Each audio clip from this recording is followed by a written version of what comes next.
of the City Council of Cotati for Tuesday, August 21st at 7 p.m. I am Mayor Mark Lehman, and again, welcome to everyone in the audience, both physically as well as online. And I am joined on the dais by Vice Mayor John Delasso, Councilmember Susan Harvey, and Councilmembers Wendy Skillman and John Moore. And we are joined in the audience by City of Cotati's excellent staff, City Manager Damian Obid, City Attorney Robin Donahue, our Community Development Director Vicki Parker, our Administrative Service Directors Norm Veloso, our City Engineer Director of Public Works Craig Scott, as well as our Chief of Police Michael Parrish, and of course our Deputy City Clerk Lauren Burgess. So welcome. And with that, I will ask the Deputy City Clerk if we could have roll call, please. Councilmember Skillman? Here. Councilmember Moore? Here. Mayor Lehman? Here. Vice Mayor Delasso? Here. Councilmember Harvey? Here. Very good. Now we're to the Pledge of Allegiance. Since we have a guest in the audience, Mr. Colvin, would you like to step up to the microphone and lead us in the Pledge of Allegiance tonight?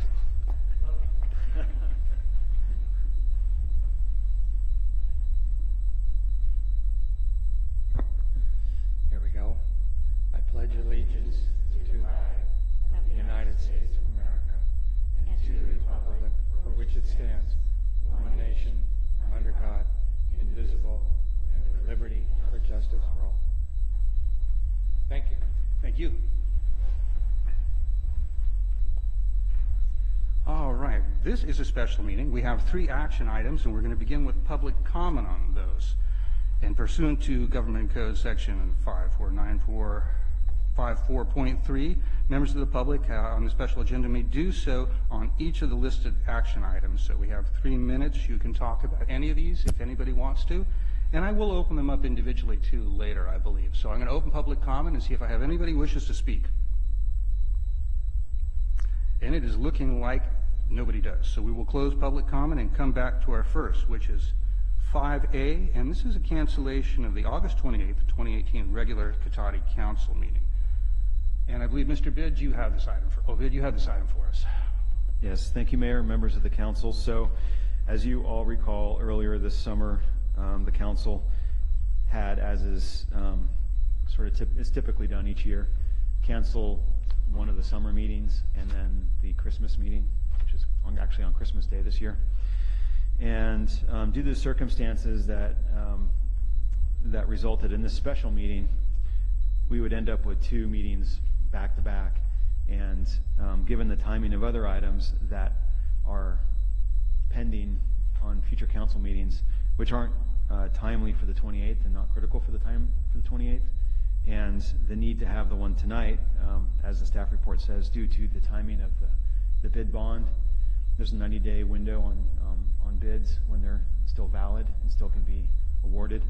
So if we waited until a normally scheduled date of the 28th, it would have passed that bid bond window, and we wouldn't have the ability to award the contract without rebidding it and doing the thing again. So this is the proposal here is to just keep on our 1 meeting for August that we'd planned on doing, and that would be tonight's meeting, and just pass on the next meeting next week, and then resume again on our normal schedule come September 11th, which is the first meeting in September.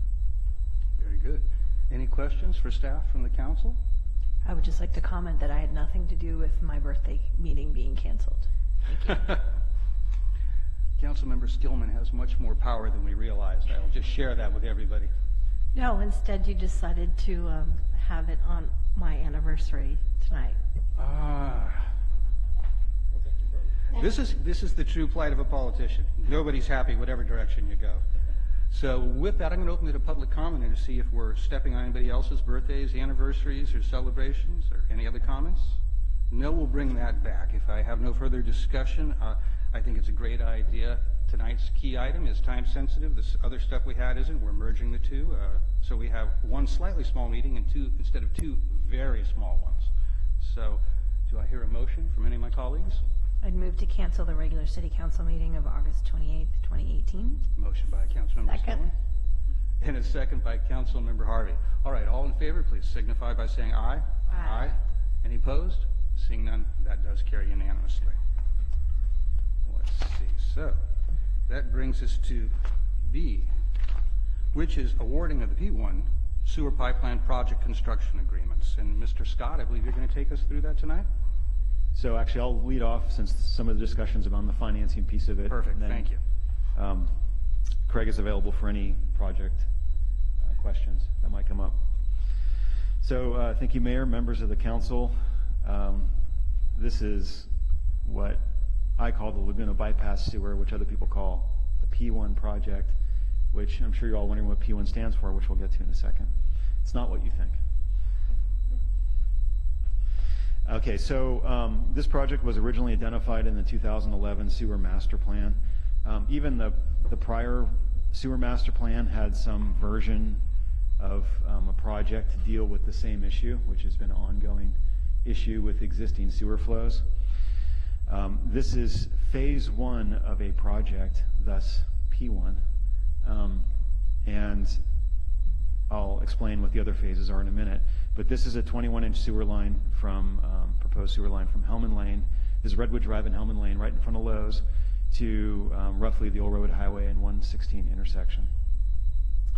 And after the sewer master plan was done in 2011, this need was confirmed through multi-year flow monitoring. So after the original master plan was done, we also put sewer flow monitors in key manholes around that area, and we monitored it for the next 6-7 years to make sure that what we were seeing in the hydraulic modeling in the master plan was in fact true.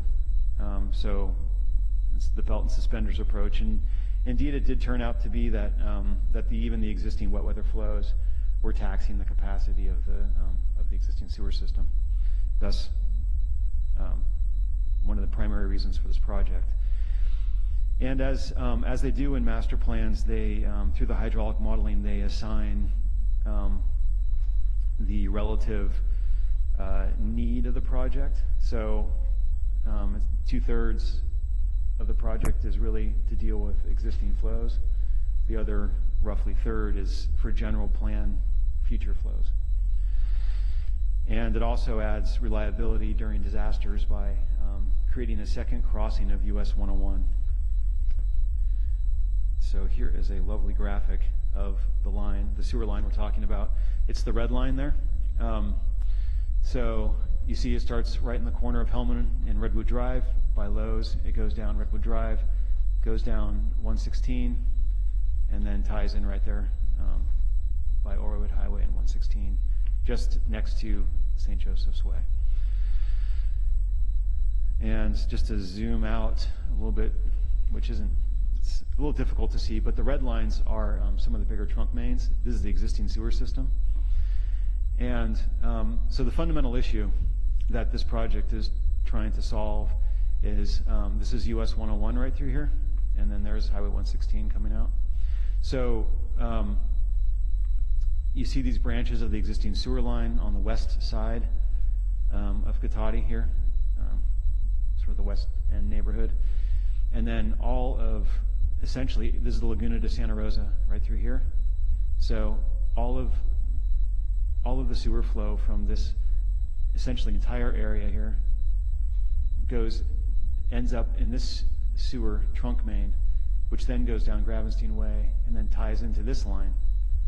And so this line collects wastewater from the L section and this segment of Cotati, and they come together at this single point, which, as was modeled and confirmed, it surcharges the manhole. In other words, in wet weather flows, the manhole fills up with wastewater, and it gets too close to the manhole lid for comfort in the current condition. And so that's one issue. The other issue is it crosses, where all this wastewater crosses the freeway is right at that single point. And then it ends up going down this trunk main. This little inset here is the continuation of that line that goes to the wastewater treatment plant for treatment out in Lana Road.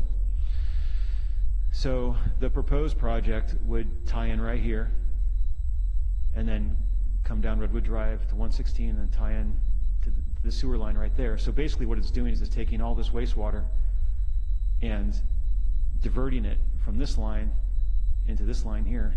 So it relieves the capacity issue right there. and preserves it for, the other flows that come into it already up in here. And then it also adds a second crossing of 101. So in some natural disaster, it just gives you some redundancy so that if for some reason this crossing were to fail, or at some point in the future we need to do maintenance on this crossing, we have an alternative crossing that we can send wastewater flows through without having to do, it would just be more complicated to deal with that if it went down suddenly without having an alternative that was in the ground. So that's, just to kind of put all those words into pictures, that's essentially what this project is intended to do. The other thing I will add, actually, before I leave this slide, which probably isn't lost on anyone, is that that the wastewater that comes down this area is so all these build-out areas, any areas, infill areas, the DSP area, it all contributes to this wastewater system here. So because of our existing capacity constraints, we need this additional trunk main to allow not only solve the existing capacity issue, but also allow new development to occur in the DSP and other areas within the general plan that's already designated for build out. So just some background on the project. The design for this was originally partially completed back in 2011. The concept then was that this is when the US 101 widening project was happening, and they were ripping up the roads everywhere, including repaving 116 at that time. And the thought was, while Caltrans is already ripping everything up, why don't we throw this thing in the ground and get it done at the same time? But essentially, there was a lack of funding at that time to progress with it, and also some timing constraints with Caltrans at that time. We were able to get Caltrans to do some other work, as some of you may remember. We added about $500,000 of road paving and fixed Redwood Drive and Commerce and part of Old Road Highway at that time, but we weren't able to get this one in. So we subsequently resurrected the design and completed it in 2017 and put it out to bid in April. We only got a single bid that time. That bid was rejected, and we looked at the bid and tried to rebid it. We did rebid it in May of 2018, and we had multiple bids at that time. The low bid was for $4.1 million. As you all know, the council in the adopted 18-19 budget allocated $2.8 million for this project. So that presented an obvious issue that we had to deal with one way or the other, either pass on the project or try to come up with a funding solution for it.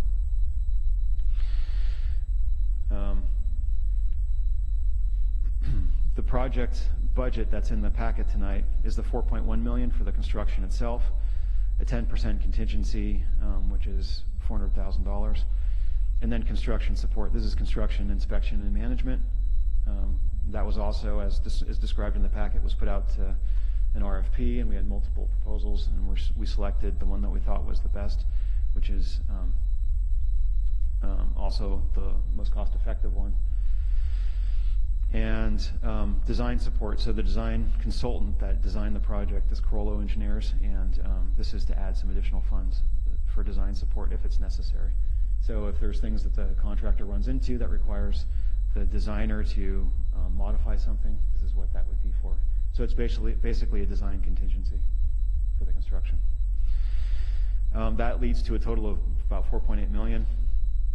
And just so you know, the contract time in the contract allocates up to 100 working days, which if the contractor took it all would equate to 5 calendar months.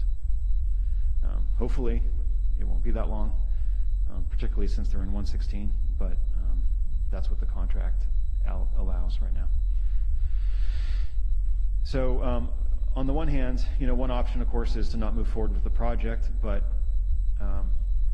that is not a recommended option, primarily because of the existing issues that that I described, but also because any of the general plan build out in the downtown specific plan build out, none of it could really go forward at this point unless this project's in place. So it's a critical piece of infrastructure to allow the city to develop within the general plan. We explored several options for funding. I'll talk about the two that we dismissed ultimately. One was advancing sewer impact fee payments. We did talk to the owners in the Kessing Ranch development because their project is conditioned, actually.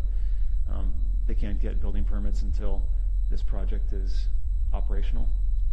So we did talk to them about advancing the sewer impact fees, but ultimately it was determined just to be infeasible for a variety of reasons. So we passed on that option. We did look at market financing, but the rates and terms were less favorable than other alternatives that were available to us, and that primarily being inter-fund loans. And this is an option that we have done before. So we had, several years ago, we had the water meter upgrade project and the energy efficiency retrofit project. So we had some interfund loans for those. Subsequently, the general fund, as of the end of the last fiscal year budget, had paid off the interfund loan for the energy efficiency project. So that's paid off. That was paid back to the sewer fund. The other current interfund loan that exists is between the water capital fund and the sewer capital fund. And that one is still on a payment schedule. So the water fund is still paying off the sewer fund on that. But it is feasible if there's unprogrammed funds that are available in some of the other funds, and if it can be done so that there's adequate reserve balances are maintained, and all the other expected expenses can be allocated even with a loan. So those are the sort of generally what the things we look at. And I will also say for large projects like this that have long service lives, this type of, or I should say just generally debt financing is a pretty typical funding mechanism rather than cash funding them, because it's a single large outlay of money, and it's a way to lower the initial impact of the cash outlay and also spread the cost over the life of the project, because there's a lot of future users that will benefit from this project as well as existing users today. So the proposal that's described in the packet includes several elements. One is to reprogram the Cypress Tank design funds. In the adopted budget, Cypress Tank has some design funds allocated. And I mentioned that the sewer fund, or the water fund, has an interfund loan currently to the sewer fund. So this element right here would basically say, okay, the allocated design funds for the Cypress Tank won't be used in 18-19, but instead we'll use it to advance part of the water meter loan to the sewer fund, if that makes sense. So that just means that the Cypress Tank design would be postponed for a year in this proposal.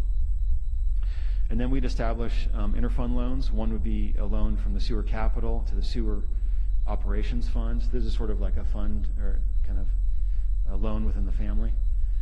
And this is because the way that I mentioned earlier, the way that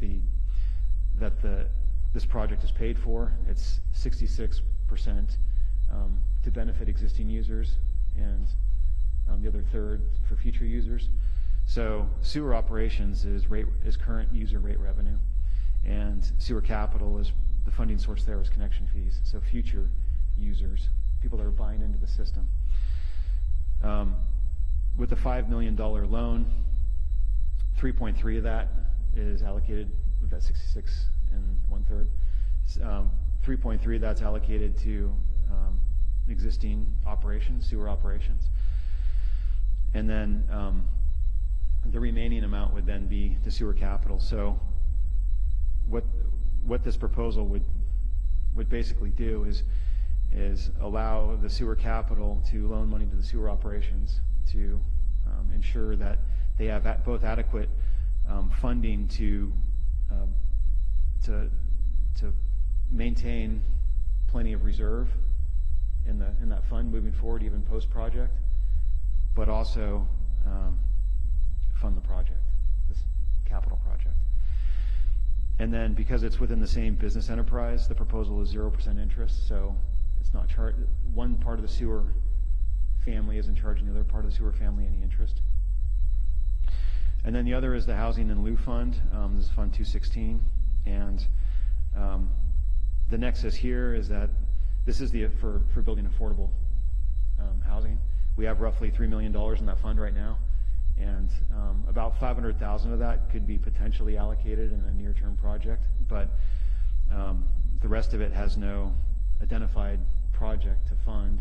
And in fact, if this sewer project doesn't move forward, there's really no projects that could fund, because you can't build it unless the sewer project's in place. So that's the nexus here, is that that funding would allow this project to move forward, which would then allow some of these affordable housing projects to move forward, especially in the DSP area or even other areas of the city.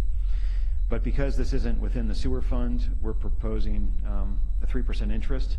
So the housing fund would benefit by receiving a 3% interest, which is higher than the current rate of return that it gets now. And it is also tied to the LAIF rate, which is the state-run local agency investment fund, which is where the city puts its funds that aren't being used right now. And if the LAIF rate it's much lower than 3% right now, it's pretty, bad. But if it does go above 3%, then it would be pegged to that rate. And then so in other words, the housing fund wouldn't be disadvantaged by some future increase in the LAIF rate. But in any case, they would, right now they'd be making more than the city makes on its rate of return. In the future, if that LAIF rate goes higher, then it would be indexed to that, so it wouldn't fall behind. The established interphone loan maximum would be $5 million.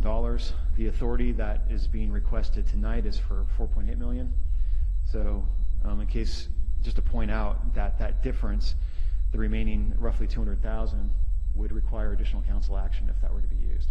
But it just establishes the maximum loan amount in the off chance that it happens to be needed. And then it does, as I mentioned, it retains, by using a loan rather than funding the project, it allows us to also maintain healthy sewer fund balances.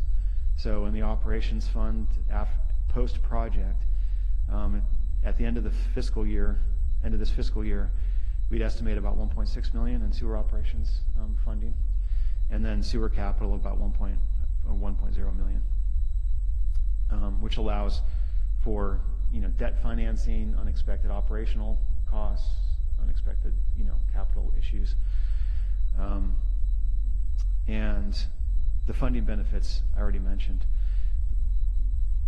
The one thing I will say, actually, before I finalize on that last slide, the one thing I will say is because this project was it's $4.8 million, which is much higher than what we anticipated, both in the master plan and then even in the revised rate study that was used based on the capital plan. We would also even though it's not part of the council action tonight, we'd also recommend, and we're going to be probably coming back at some point later in this fiscal year, to just re-look at the water and sewer rate study that was done, just to make sure that with the debt financing that everything is still on track. So just a heads up on that. I'm sorry, going the wrong way. So if authorized tonight, it would award the P1 sewer project with the contingency that I mentioned.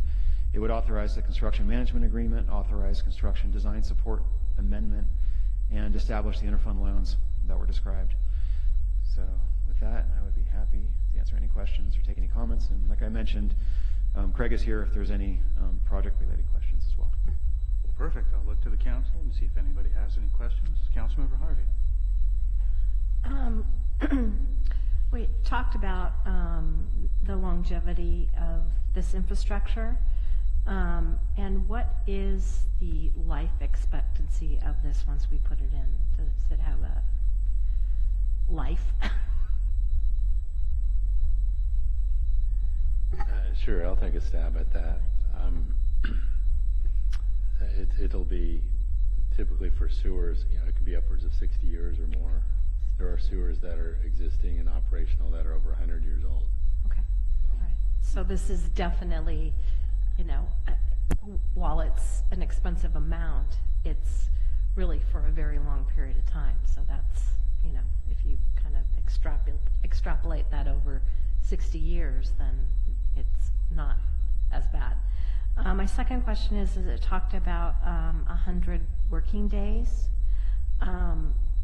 How does that work with calendar days? I mean, can they start and stop and start and stop and start? I mean, could this go on for a year because they can stop and start? Well, typically, with our convention and with construction projects is we give them a notice of award after a decision by council, and then 10 days to get their documents in, and shortly after that, we start the 100-day clock, which is a continuous clock, Monday through Friday, and not counting the weekends or holidays. So unless there's weather delays or something, force majeure, outside of their control that prevents them from working, that is a continuous clock that runs until that 100 days is reached, and at which time we have the option to have liquidated damages assessed at $500 a day.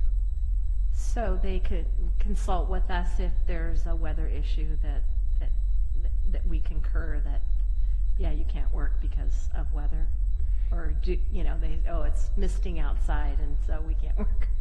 How does that work? Well, the contractor's motivated to get this project done as expeditiously as they can. So they're and we have an inspector that is looking out for the city's interests. So it has to be a valid reason why the contractor can't be out there and work that day.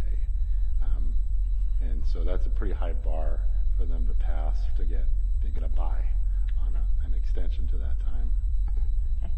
And my last question is, it was mentioned on one of your slides that we won't be draining the funds, that there will be reserve balances left in the two funds. Are those reserve balances within the limits that we set, the reserve, I can't even think of the word, we set minimums on those reserves. Are we still within those minimums that we set by council policy? Right, for operations, for sewer operations, is 33% of the revenue, so yeah. Okay. Thank you. Those are my questions. Anybody else? Vice Mayor. Thank you. Going back to that 100 days, I know I'm familiar with a lot of contracts that we do at work, so when you get into that negotiating stage, is there an opportunity to talk about 10-hour days or working nights? Not that I'm saying it's preferred or something, but there could be aspects of the job that would be less disruptive to the public. And I mean, is there an opportunity to have that discussion with them like you normally should? Notice I didn't say could, but should. Yes. I mean, the contract has specified, hey, this is 8 to 5. This is when Monday through Friday is their set time to work. And then there were 3 locations along the pipeline route where we say this work has to be done at night. It's already built into the contract price, so that's not going to be a change order. Good. Because it was already specified, and that's where the off ramps and on ramps are. It could be very disruptive in the middle of the day. So those are already specified for nighttime. And let's say they project a storm coming the next week, and they need to get to a certain milestone in the project because the trench is opened up and they're laying pipe. We have the discretion with prior written approval to allow weekend work. Okay. They can't just go out there and work through the weekend without our prior approval. Right. No, that makes perfect sense. Working through a contracting officer type person. So, and when we talk about sort of what I'm going to call sort of the full build out of the DSP, and there's numbers there, whether it's business related and or housing related, residential related, would it allow the full build-out of the DSP or some percentage, like, 90% of it? And I'm just, what I wouldn't want to see, and I don't think this is the case, I wouldn't want to see something like, well, this will take care of 60% of that full build-out of, the downtown specific plan. That doesn't do anybody any good, clearly. So is there some figure you guys have thought of? Okay, so what the proper reference for this is the sewer master plan, because it takes that holistic look at the city to, hey, what infrastructure do we need to make it consistent with the growth projected in the general plan? And so the P1 sewer is at the very top of that list in terms of correcting an existing deficiency. As the city manager said, it's a phase one of a multi-phase project that heads east along Old Redwood Highway to East Cotati Avenue. So this is the one that has the largest amount of capacity relief, but it's not the end all. There are several more segments that we will be bringing before council that we'll need to construct over the course of the next 10, 15 years. Okay, so then I wouldn't be upset if I heard this would allow us, just this all by itself, in an isolated world, 60 or 70% of, a full build out, because there are other segments and elements down the road that need to occur that could help increase that figure. So, I wasn't looking for a number, I just wanted some level of comfort, because if we're going in and doing this work, and I know it's a lot of money, and I know it was, beyond what our expectations were for costs, let's just do it right. You know what I'm saying? And so if this is the right size and the right volume for that section of, of phase one and of the sewer line, then I'm content with that. But if it's not, I'd have some problems with that. There's not another project out there that's of a higher priority than this. This one does the most relief. Okay. And for the projects that we see in the pipeline, so to speak, right now, this one addresses that capacity need. So I don't have an exact percentage. That's okay. I'm not looking for that Build out. number. I just kind of wanted a feel for it, which I'm getting. Yes. And I'll just tag on to what Craig just said, that when we updated the general plan in 2015, we revalidated those numbers based on any new build out. So as it is now, the water master plan, the sewer master plan, they all align with the general plan build out. So meaning that not just the DSP could be fully built out, but the entire city. Okay, that's even more level of comfort. Thank you. And we'll go to this side. Any questions for staff? No questions. I'll just save my comments for after public comment. Thanks. Mr. Moore? I do have a couple of questions. Thank you, Mayor Lehman. The issue concerning if there was a delay over the 100 working days at $500 a day, is that a generally accepted practice for that dollar amount for delays? Because if you look at the total cost of the project and you look at 100 days, you're looking at roughly, no other factors, $48,000 a day. So if they're running a little bit late and their costs and revenues and everything are adding up to $48,500, is a drop in the proverbial bucket. Well, the city does have to provide justification for what it sets that amount to be. And so we have a number of businesses along Redwood Drive and Highway 116, obviously. And so we would have to say, well, what amount of lost business would they have if this contract were to extend beyond the 100 days? And so that is our estimate of what that cost would be. And that's a typical amount. But so it has to be tied to some kind of real estimate of what the cost would be. I'll just tack on to that liquidated damages can't be, they're not like a penalty. They're more of a, you've extended the contract past the contract days, and now we have to administer this longer than we thought we would have to. So you have to make us whole for doing that, right? So it's not liquidated damages by definition isn't a penalty. It can't be a penalty for the contractor. It's just to recover costs from this project extending past its normal term end date.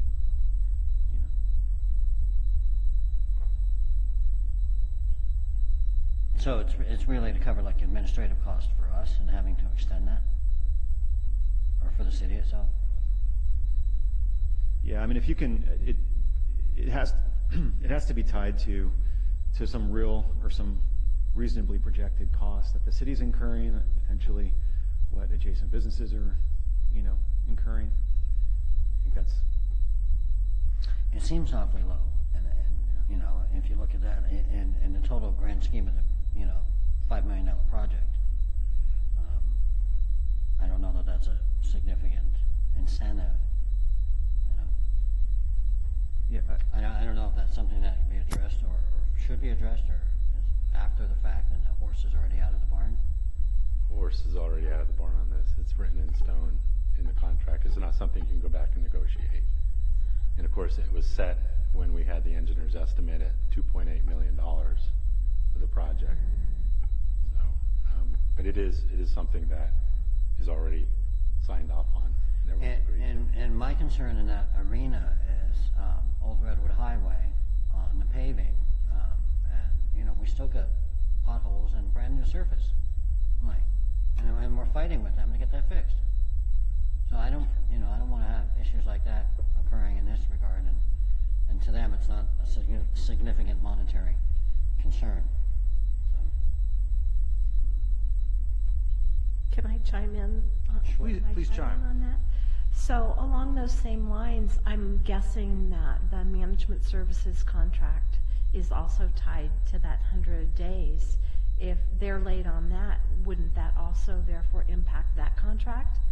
And I'm, again, not sure that at $500 a day is even going to cover what increase in that would be, given the size of that. It should. I mean, it should cover the cost of that inspector out there working on it. $500 a day. It should. It adds up quick. I mean, it doesn't seem like a lot per day, but it can quickly add up. Yeah. Well, and they're calendar days, so if they're 2 weeks late, it's not a ton of money.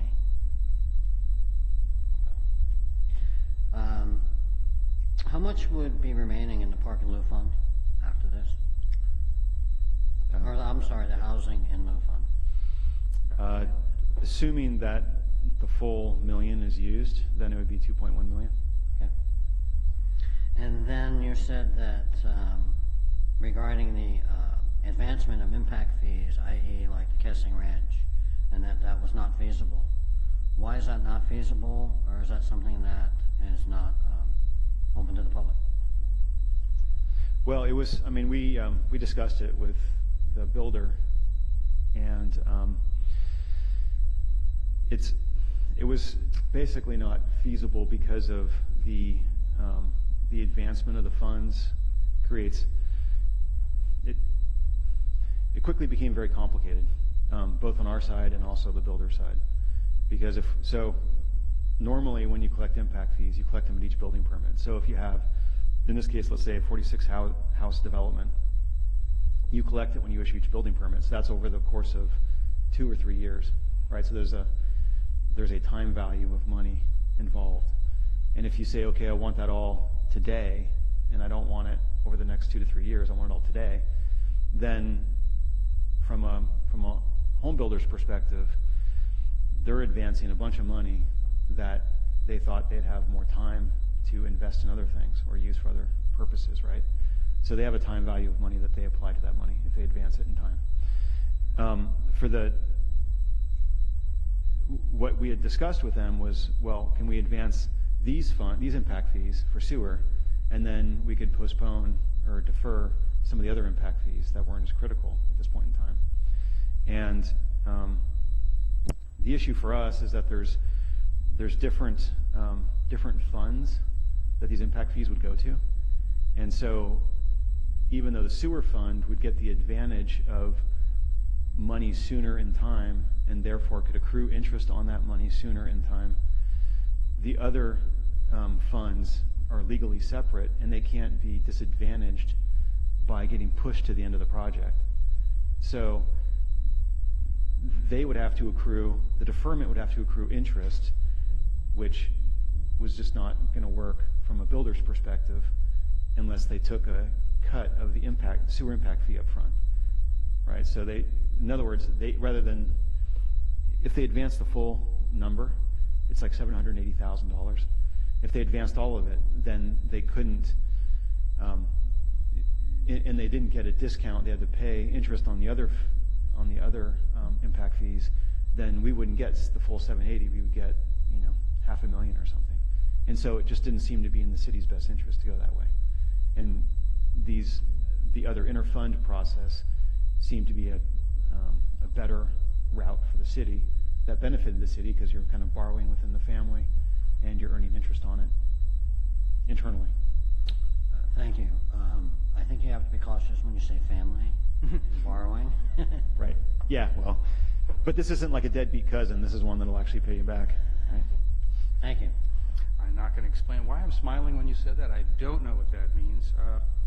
I have a much more general question. First of all, I'll just say I'm glad to see that we depend a lot on planning for things here, taking estimates, guesses, long-term, and it's nice to see the 2011 master plan studies since then have borne out this is working out. So that's kind of a nice thing to know, that that's a useful tool, and it appears that most of its data has some value. The one thing I wanted to tease out what wasn't clear, I think there'd been some discussion essentially that this particular project was to benefit perhaps just the DSP area. And really looking at the description in our packet, in particular tonight, looking at this, what I'm seeing is it's like about 2/3 of the city, almost everything east of 101 practically in some way essentially depends on this ability, this, I don't know what you call the ability to, I guess, amount of movement that you can accomplish. That's pretty significant. So this is really something that essentially impacts almost the whole community. Would that be fair to say, the need for this particular increase in capacity?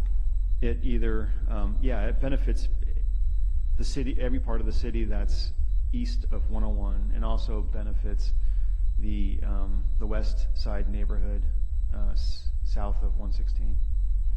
And I just want to reiterate, because I think it's worth reiterating, and I think you've already been over this, but that even if we were in a position where Cotati had absolutely no infill growth, and the DSP south of that, over on the east side, nowhere, we never built another thing.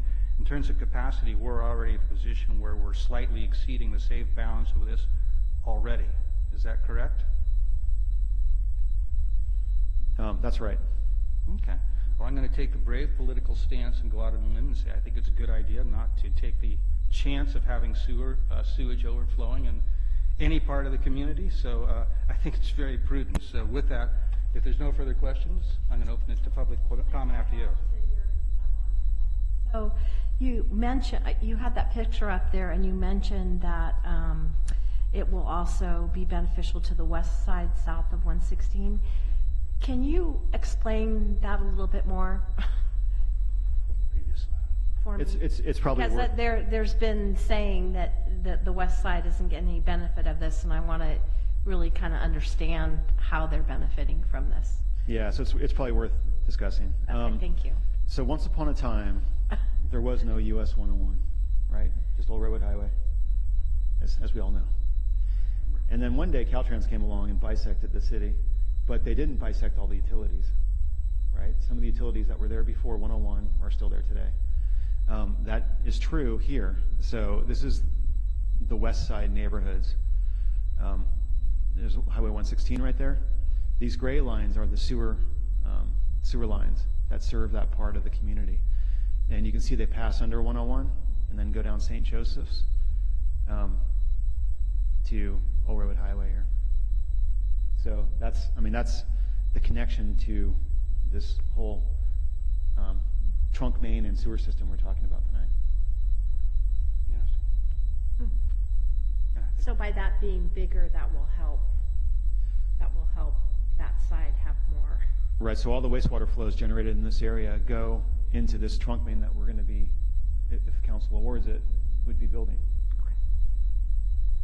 I Thank think you, that's that a helps, crucial that point helps, to yeah. tease out. Yeah, no, Yeah. actually living in that neighborhood and just thinking of sleepy as it is, seeing some of the houses popping up here and there, infill development, and thinking when you're right up at the top of your capacity and watching everything go over the edge and then saying, who knows what happens with weather in terms of, and we're seeing already some storm surges a little more than the existing system handles. It seems very prudent, so. Well, Thank you for and that. along those lines too, because it's going to cross again under Highway 101, that ultimately, if something were to happen, because it looks like that one that's there is a little bit smaller, it gives a second possibility if something were to happen to hook in another way, you know, should something happen going under the 101 with that Yeah, particular one. having the duplicate dual, capacity yeah. and backup is a pretty crucial point when you have one key failure point in something like this. I can see where that could cause some sleepless nights. So with that, I'm going to open and see if there's any public comment on this. Please. I only want to mention that Damien Ovid did a tremendously good job explaining how complex the negotiation to get the payment up front working so that that would fill the hole from 2.8 million to over $4 million. Kessing 781,000 of that. The idea was it would be paid up front, but then the only way to make it work mathematically was take all the other impact fees, which were in all these other buckets, and push them all back to the last couple houses. The city doesn't have a legal structure for that. So the first problem was, well, we have to get a legal structure for that. The second problem was, well, we got to make sure the net present value numbers all work, and interest rates are not going down, they're actually going up. So the longer we waited, the more complicated it got. So this interfund plan was a very good plan because the amount you're borrowing is going to get paid off by the sewer impact fees that can't be paid until this thing gets built, that come out of Kessing Ranch, and in fact also come out of the apartment project at Katati Station. Kessing Ranch is about 781,000. It's 47 homes. I'm not too sure how many toilets that is, but let's call it 100 and something. There's 74 apartments. Again, 100 and something. So I think the impact fees will also be about 700,000. That feels like about the right number. So $1.5 million will come back to pay off all of these. Well, to pay off the affordable housing bucket, I think would be probably worth, because that's the one that's generating interest and is not part of the family. So the city should be comforted that this has been extremely well thought through, because you've got two cash flows desperately waiting to happen. Thanks. And thank you for your comment. Anybody else wish to speak?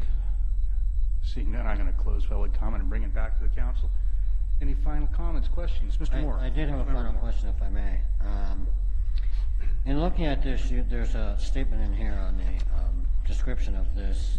The dewatering system is to lower the natural groundwater table and trench from 8 feet below ground surface to below the bottom of the 20-foot deep trench, and includes over 24 wells and treatment systems ahead of discharging to the city's collection system. Is that inferring that this line will be at 20 feet down or suspended at somewhere between surface and 20 feet at 8 feet? It's an average of 20 feet the whole length, and it's a half a mile trench. And that's Which is very deep. California code? That's California code? What governs is the constructability, and there are Team Gelati, the contractor here, is experienced at installing pipe at that depth. But, so I'm curious why so deep? Oh yeah, we want to, that's a good point.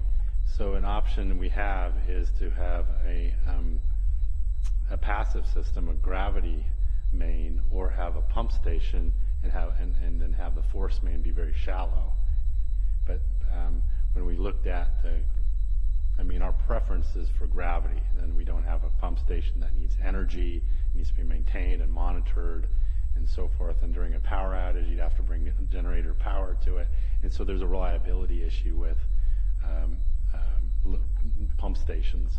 And so gravity is much preferred from a maintenance and a long-term cost perspective. So the trade-off there is that you have a very deep pipe to maintain that grade, because everything has to go downhill all the way to Hellman. And when it connects up at Hellman, that's also at 20 feet? It's at, it's a little shallower there. It's about 16 feet. Once it goes down Hellman, it's about 16 feet. So there's just a little bit of a rise there across the State Route 101, and then it gets, the surface kind of comes down a little bit to meet the pipe. So it goes from the 20 feet deepest point to, as it goes down Hellman, it's about 16 feet down to the wastewater treatment plant. And that's typical of the constraints you look at when you first set up a wastewater system, is you look at what the feasibility is of serving most of it, if you can, by gravity. But the city has lift stations, so we weren't able to do that everywhere in town, because we do have a few lift stations. Thank you. All right, looking around one more time, seeing nothing. If there's no further comments, I'm going to ask council. I see 6 separate recommendations on here. Are we taking these as one motion, 6 separate motions? What is the preferred method of proceeding here? I believe it's just adoption of the resolution. Adoption of the resolution, very good. So if somebody wants to make a motion to adopt, I'd be welcome to that. Would you like the whole thing read? Make it official? Let's do that. I move to adopt a resolution authorizing the city manager to, 1, execute a construction agreement with Team Gelati Incorporated for the P1 sewer pipeline project, and 2, authorize a professional services agreement with Coastland Consulting Engineers to perform construction management services, and 3, authorize an interfund loan from the Sewer Capital Fund to the Sewer Operations Fund, and 4, authorize an interfund loan from the In Lieu Housing Fund to the Sewer Operations Fund, and 5, authorize Amendment 2 to the professional services agreement with Corollo Engineers to provide design support during construction, and 6, approve related appropriations and budget amendments. Second? We have a second for that? All right. All in favor signify by saying aye. Aye. Any opposition? Seeing none, that carries. Thank you for that one. That was a rather long motion. Thank you for the second, because that would have gone to waste. John's long-winded. I was almost tempted to say, I don't think we got that. Could you repeat it? But I couldn't. No, we're not going to do that. All right, this takes us to action item C, which is discussion and possible action to provide direction to our voting delegate for the 2018 Annual League of California City Business Meeting. And who's going to, any presentation on this, or should I just, we have essentially just to take some direction and 2 potential items from the league. Right. I mean, there's really not much to say about it other than the packet received from the league is attached with some resolutions that will confront our appointed person, Councilmember Skillman, who will be attending that in September. Well, what I'm going to suggest, I'll open this, if there's no questions from you, I'll open it to public comment. After I close it, I'll come back and just ask each of you your direction, where you're at on these 2 particular resolutions. We'll see where we're all at as a group, and that should give some direction for us. Does that sound good to the council? Good. Very good. So I'm going to open this to public comment. And not only is nobody coming forward, I see the audience actually yawning. So that means we have no public comment. I'm bringing it back here. So we have 2 resolutions, and I wonder if I could just start over maybe on this side. What's your direction on these? What's your personal take? Supportive, non-supportive, nothing?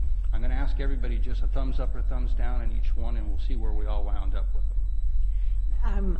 Well, I was interested in the first one as far as the local democracy. I did think that that's an important issue. The only thing is I also was reading the League of California Cities statement about it, and it seems like that's something that we already pretty closely monitor, because whenever something comes to us, a lot of times the comments are, this is going to take power away from local government and put it somewhere else, and we want to, so it seems like we monitor that already. But But in theory, I'm definitely supportive of the idea behind it. Okay, so I would take that as a general thumbs up, since they're asking in this one, I believe, particularly they're asking for just assessing and exploring preparation, so it's not a strict action. Yes. Councilmember Moore, oh, wait, we didn't get to item number 2, forgive me, which and is resolution. Supportive of the Rodentia side, being Okay. able to come up with local regulations for that. All right. Mr. Moore, where are you at? I am in support of both of these. Quick and to the point, thank you, sir. Councilmember Harvey. I am particularly interested in item number 1. Yeah, I thought you. Sorry, particularly interested in item number 1. I happened to be up at the state when the whole thing went down on 649, and it's just ridiculous, the stuff that, is going on. If you read that, there's just so much lobbying and so much big money being put into both initiatives and in lobbying our representatives that is really trying to take away so much local control. So this one, I understand that putting something on the ballot will be expensive, but we really need to keep our local control, or they're going to keep slamming us with this stuff. I don't think that they've given up. I'm sort of neutral on the second one. Okay. I think I can, go. I understand what they're saying about the pesticides, and I think it's horrible, but it just seems a little bit intrusive, and I don't know exactly what we would do as a city on that, other than, direct our own public works not to use those.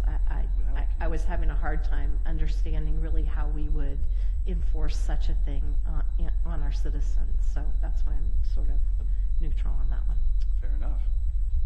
Vice Mayor DeLosso, what do you think? Yeah, I'm in agreement certainly with number 1, but I'm also in agreement with Councilmember Harvey on number 2. I mean, the question I asked when I read through this, I totally understand and support it conceptually. That's not an issue. But why do we have to fund a study to find out if rodenticides could be harmful? I mean, have we not learned anything in all the years that we've lived on this planet and have, destroyed and killed numerous species and caused all kinds of horrific diseases to humans? That was the part that just kind of stuck in me that I didn't care for. It seemed like I don't know, just waste to me. It seemed like waste. And I mean, we have the authority to tell our public works through the director, we do not want this used in our city. It's that simple. So I guess it just seemed like, and maybe if I'm reading it wrong, I'm happy to hear different, but it seemed like there was just a whole lot of really happy fluff. Let's do a study, let's find, oh, hey, these rodenticides could be harmful, but we're not telling you that you can't use them. We're leaving that decision to you. So I don't know. I got kind of lost in that mire of coagulated whatever. Okay. Yeah, it just was odd. So again, conceptually, yes, I'm there, and I think I liked what the city of Davis wrote. I'd have to thumb through it to find their letter again, but it seemed to make a lot more sense. So I'm not sure if I'm giving a thumb up or down on that one. Fair enough. Yeah. We have 2 dashes. It could go either way. It's That's right true. in the middle. All right. Well, unsurprisingly, I agree very strongly with item number 1.